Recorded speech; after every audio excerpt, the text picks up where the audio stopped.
let's take a look at Week 9, ladies and gentlemen. Week 9 recap. Well, let's start out with the Philadelphia Eagles. Philadelphia Eagles moved to 8-0, which is so impressive.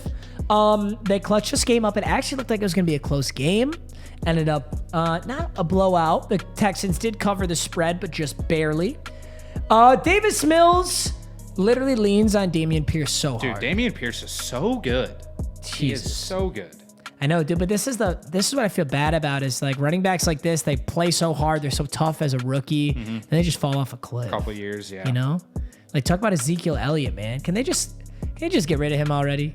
Let's just go Tony Pollard season. Is it like how we always talk about, too? Is it just like a scheme-based thing? Running backs? No, I think it is that it's such a replaceable position and that there is an amount of IQ to it, but by and large, people just burn through all of the athleticism, all the ACLs, all the ankle injuries of young running backs for 4 or 5 years, and then they move on to somebody else. And that's why running backs are so replaceable. That's why Le'Veon Bell didn't get what he wanted, really, when he tried to do the holdout. You have to be a generational freak of fucking nature at running back to get paid a bag. Whereas you could be a mid-fucking bozo like Chase Daniel getting 10 mil on the bench. Shit's crazy. Now, I don't mean to say that against Dameon Pierce. I think Dameon Pierce is amazing. I love him.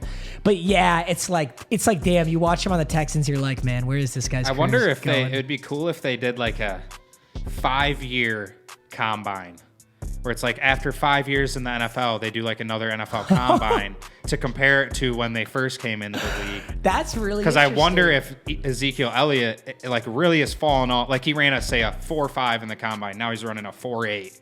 He benched 225 22 times. Now he can only do an 18. Like I wonder if he's actually fallen off like physically like that. And then I mean, there's like some maybe mental tests they could do. But that's interesting. I wonder if that's like a lot of it, or the linemen are in that same scenario where they've been in the league for 10 years and the linemen just aren't as good. They're not blocking it as well for Ezekiel Elliott. Well, with linemen, you can definitely play significantly longer because it's just a different physicality aspect. Right. Like a lot of that's footwork and technique. But for running backs, it's like explode as fast as humanly possible directly at that other guy who's trying to tackle you. You know what I mean? Like, I just know running back specifically is the most physically demanding, bruising one. And it's interesting because in the NBA, the peak athletic age, as they call it, like when you're the best, supposed to be the best at basketball, combining your physical abilities and mental, is 29. There is a 0% chance that's correct in the NFL. Literally zero. It might be 24 or 25 in the NFL. Just because your body takes a beating. As a wide receiver might be a little bit different because you're not going to take nearly as many hits. Yeah. But for tight ends, running backs, there's like, I wonder. It's just so hard. I wonder if you were to ask like NFL players, was your training harder in college or the NFL? Training? It's got to be harder in NFL. I bet you the sport's easier for them in college. I bet you when they're in college, they're so limber. They're like little fucking noodles, dude. Yeah. That's what I'm getting at, though, too. Like, when you're in college, you are fighting. I guess you are in the NFL, too. But you are fighting to make it to the NFL. Once you're in the NFL, obviously you still got to work, but you can kind of like, okay, I'm here. I don't need to go train today. Like, Yeah, I think once you get to the league, your only goal is to not get injured. Right. It's probably all you do. I know Russell Wilson spends like $10 million a year or something on protecting his body. Right. Probably does some cryo chamber fucking nonsense. Some made up bullshit. Kirk said on the Pat McAfee show their training was way harder in college. Yeah, Chase, I think you're right. I could just see that. I don't know, because like as an NFL team, in college you're a grown ass adult, but you have a lot more responsibility on yourself when you're in the NFL to keep your body in shape and everything. Obviously, you're doing a lot of training with the team, but I think college, it's like a whole team thing. They're on your ass 24/7. They're like walking you like a dog. Yes. In the NFL, you're just getting paid $15 million to show up.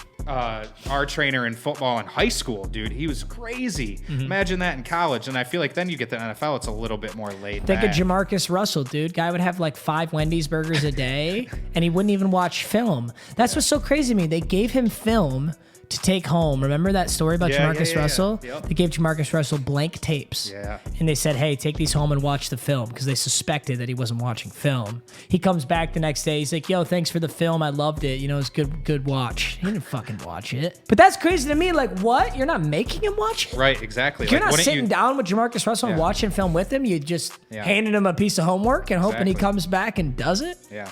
Yeah, that's crazy. All right. All right, well, cool. Yeah, Eagles-Texans, a bit of a tangent there, but wasn't the most exciting game in the world. Eagles struggled a little more than we thought, but they still got the dub. 8-0. Nice. Patriots-Colts, 26-3. Big yikes. Sam Ellinger was in there. Yeah, I guess. He only threw one interception, I guess. Can we say that's a good thing? Ramondre Stevenson was all right. Mac Jones was all right. This whole game was not very exciting for me. No. So is Mac Jones just a clear-cut starter now, or are they just going to kind of keep bouncing back and forth? I don't know what happened there. Was he injured? I think so, yeah. He was injured. Okay. Well, Mac Jones is definitely the one they want starting. Aaron Rodgers lost to the Lions. Aaron Rodgers, 3 interceptions. Wow, I only thought he threw 2. He lost to the Lions, 23 for 43. Can I help you? Bro, he was their leading rusher. He went 4 for 40. He was skirting. What? He was off the perk 90. Yeah, bro. wow. Just not a game for him, though, I guess. Absolutely not. Damn. Jamal Williams has been taking over the backfield. You know what I don't understand? Is that, like, why are you even using DeAndre Swift? If DeAndre Swift is, like, semi-hurt and you're trying to load manage him, why are you even putting him in the game? That is so true. Just take the guy out. What's the point of 2 carries? I don't know. I mean, he did get 3 receptions for 40 yards. Jamal Williams has been great in relief for him. Amon-Ra had a solid game. Big dub. And you know what?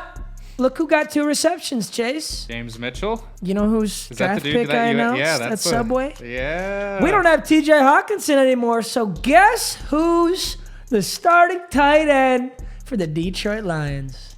That's the next Rob Gronkowski. That guy's going to be a Hall of fucking Famer. That's fire. The GOAT. Chargers-Falcons. Chargers squeaked the game out. A dub is a dub. Chargers fans are 5-3. That's a beautiful thing. Chargers are, funny enough, could be like 2-5, or what would it be? They could be 2-6, or they really could be 8-0. I guess not against the Jaguars. They hardcore lost that game, but like they really could have won the Chiefs game. But yeah, I hate watching Falcons, man. It's so annoying to see Kyle Pitts' talent getting wasted. The Bills lost to the Jets. Josh Allen was kind of crumbling low-key. Yeah. Josh Allen did not look good. The interception he threw was horrible. I don't know why he threw it. I don't know what was going through his head or why it happened. It was a totally That was the first ever game that I watched where I was watching Josh Allen. I'm like, what's going on? It's a very non-Josh Allen thing. He did go ham, though. Even when he has a bad game, he has a monster fantasy game. Insane. How much did Josh Allen drop here? Because he's 9 carries, 86 yards, 2 touchdowns. If my RB1 would do that, I'd be happy. Are you kidding? That's huge. Again, Zach Wilson. Zach Wilson played all right, but like this is what he does most of the time. Michael Carter is a great running back, splitting reps with James Robinson and outperformed James Robinson. So it's pretty exciting to see. And Garrett Wilson, the boy. I mean, Zach Wilson just needed what the Jets needed, and it's just not to turn the ball over. So no interceptions. True. And I guess, Josh Allen does have that elbow, whatever. Yeah. I wonder if that impacted that at all. A lot of close games, a lot of 20-17 games. 3 different games were 20-17. Chargers, Falcons, Bills, Jets, Vikings, Commanders. Vikings got the dub over the Commies just barely. Too. Chiefs Titans was also 27. Yeah. Dude, Chiefs got fucking bailed. I'm just going to skip to that. Holy shit. Could you be any more in the refs' pockets? I've been talking about this a lot. NFL's fucking rigged. That game was so fucking rigged. All the big suits had all their money on the Chiefs money line, or it was the 8th leg of their parlay because somebody called in some favors. That shit was rigged. Oh my God, there were so many rigged ass, whack ass calls in that. I don't even care. I like the Chiefs a lot. I don't really care about the Titans, but that game was so dumb.